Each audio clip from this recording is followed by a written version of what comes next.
আজ আবারও স্বরূপনগরের সীমান্তবর্তী সোনাই নদীতে পাওয়া গেল কুমিরের বাচ্চা। মৎস্যজীবীদের জালে উঠে এই কুমিরের বাচ্চা জানিয়ে রীতিমতো চাঞ্চল্য এলাকায়। সুন্দরবন থেকে প্রায় 150 কিলোমিটার দূরে এই সোনাই নদী, যে নদীতে কোনো জোয়ার ভাটা হয় না। বিগত কয়েকশো বছর আগে থেকে এই নদীতে কোনো কুমির দেখা যায়নি বা আজ পর্যন্ত কেউ এই নদীর কুমির দেখেনি। কিন্তু হঠাৎ করে কুমিরের বাচ্চা কোথা থেকে এলো, তা মৎস্যজীবীদের জালে পরপর দুদিন কিভাবে উঠলো, তা নিয়ে রীতিমতো আতঙ্কিত এলাকার মানুষ। এ লম্বায় কতটা হবে?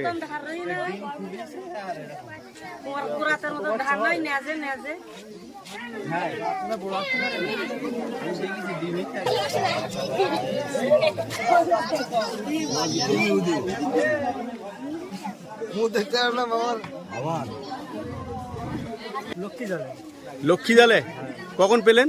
সকালবেলা, আজ সকালে। এটা আমুদিয়া ব্রিজ তো, এটা কাঠের ব্রিজ।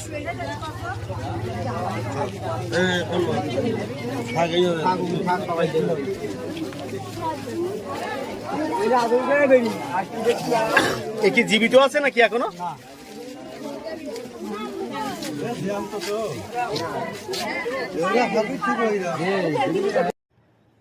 ব্যুরো রিপোর্ট, সঠিক বার্তা।